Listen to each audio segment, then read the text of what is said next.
Today I'm going to be having my first look at the Hoco DI02 budget lavalier microphone.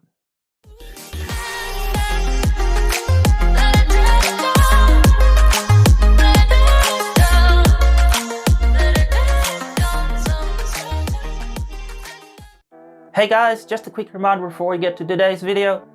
Hit the subscribe button down below and like this video if you like it, and leave a comment down below if you have anything to say. And now let's get to the video. So a while ago I got the Boya BY-M1 lavalier microphone to use to make my video, and I did a review of that as well. I will link it up here and you guys can go and check it out.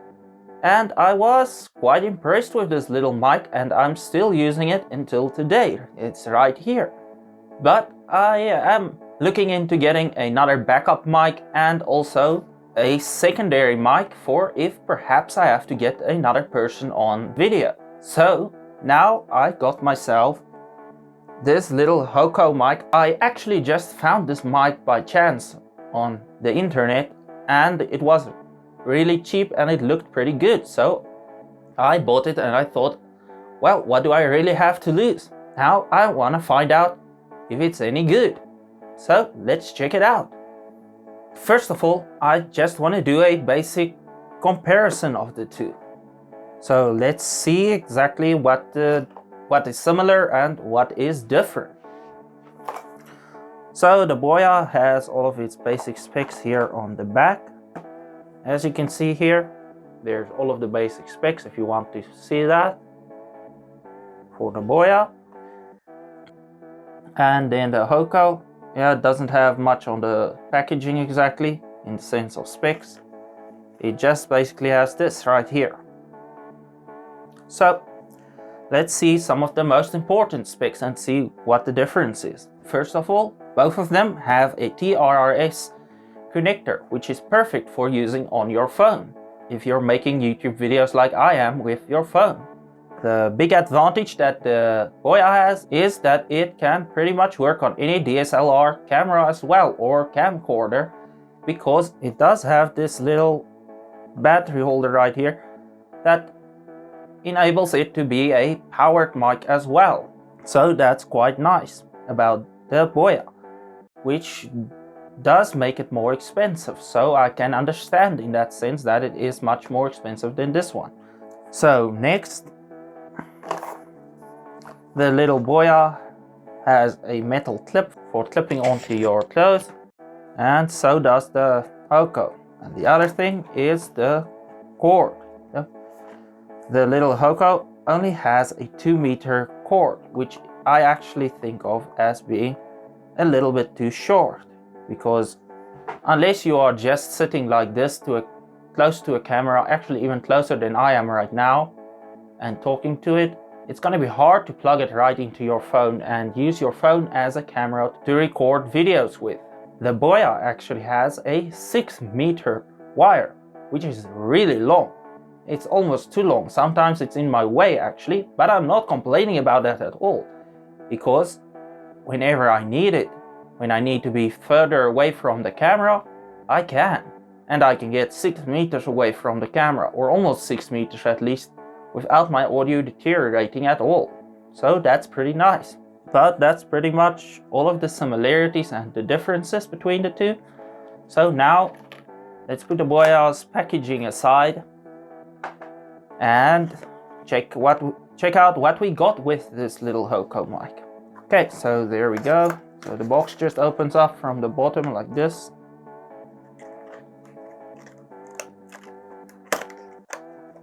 And then it comes out.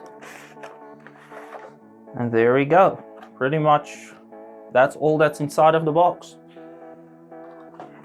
So just put that aside. Let's see what paperwork we got here. So yeah, just some basic tech specs here and stuff like that. And then what is this? It's a warranty card. So that's basically all you get with it. And there's just the mic itself. So let's have a look at it. Okay, first of all, it feels like it's really good quality actually, especially for the price. So I haven't mentioned the price yet. So I've seen this mic for a couple of different prices now, just looking around exactly what it costs. It was a little hard, but I got it for like 150 rands, so that would be about $10, right around there. So it's pretty cheap for a quality mic. And then the Boya, you can expect to pay about double that for it, at least double that.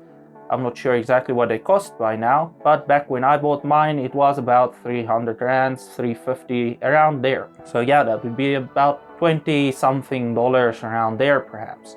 But now let's check it out. So first of all, now we've got the little mic on this side.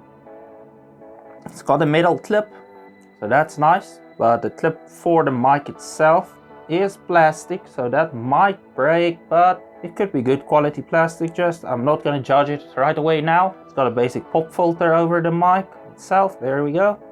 And then the wire is nice. It's a really nice and soft wire, which is really good for like if you're moving around with it, which is common with a lav mic. Obviously, you're going to be moving a lot. It's quite a bit thicker than the Boya's wire, which isn't necessarily a good thing, because it makes it more visible and it makes it harder to bend it and move around with it and stuff like that. Even though you might say, okay, that's a stronger wire because it's thicker, that's not necessarily always the case with a thicker wire, but we'll have to see over time. Okay, and then it also, just like the Boya has, it also has a little Velcro strap for rolling up the wire with. So you're just gonna loosen that up. And okay, this one is actually not attached to the wire, whereas the Boya mic little strap is attached to the wire. Let's check it out. Okay, and I've already managed to get it tangled. Okay, now there we go. Yeah, you see, this is quite short. I'd actually say this isn't quite long enough for a lavalier microphone. This would actually be perfectly fine if you were like using your phone as a mic pack and you're just putting it in your pocket and plugging this into it and then recording audio just like that. Then it would actually be perfectly fine. But if you want to use it like I am going to be using it for video, then this might actually be a little short. I'm now going to plug it into my camera and then compare its audio to the Boya's audio. So just gonna do a short clip of the Boya's audio right now. This audio that I'm recording right now with the Boya mic has no editing done to it. I haven't filtered this audio, I haven't done any kind of editing. It's just clean audio from the mic as it's going straight into the camera. So yeah, that's what it sounds like. And now I'm going to go and plug in the little Hoco mic and do the same with it. Okay, so now I have switched over to the little Hoco mic. You'll see right here on top, this is my Boya mic, and the one here on the bottom, as you can hear, this right here is the little Hoco mic that I've just plugged in now. So now you can hear exactly what it sounds like in comparison to the Boya. Do you remember this mic is quite a bit cheaper, but it also does lack a lot of the Boya's features. And still my biggest problem with it is, as you can see right now, I have the cable running straight from the camera over the table to me, because it's the only way that it can actually reach. There's no way I can hide away this cable or anything like that. With the Boya, I can actually route the cable underneath the table from the camera through my shirt and clip it onto my shirt here, and I still have enough wire to walk around the table and start the camera. That's quite a bit different from the Hoco. It's got a really short cord, but it isn't impossible to just get an extension cord and use this mic in any ways. That's something you'll just simply have to consider. So now I'm just going to switch back to my normal mic, because I know I can trust its audio, and I'll do the conclusion. So, is the Hoco DI02 a good lavalier mic? Well, now you can judge for yourself after hearing that.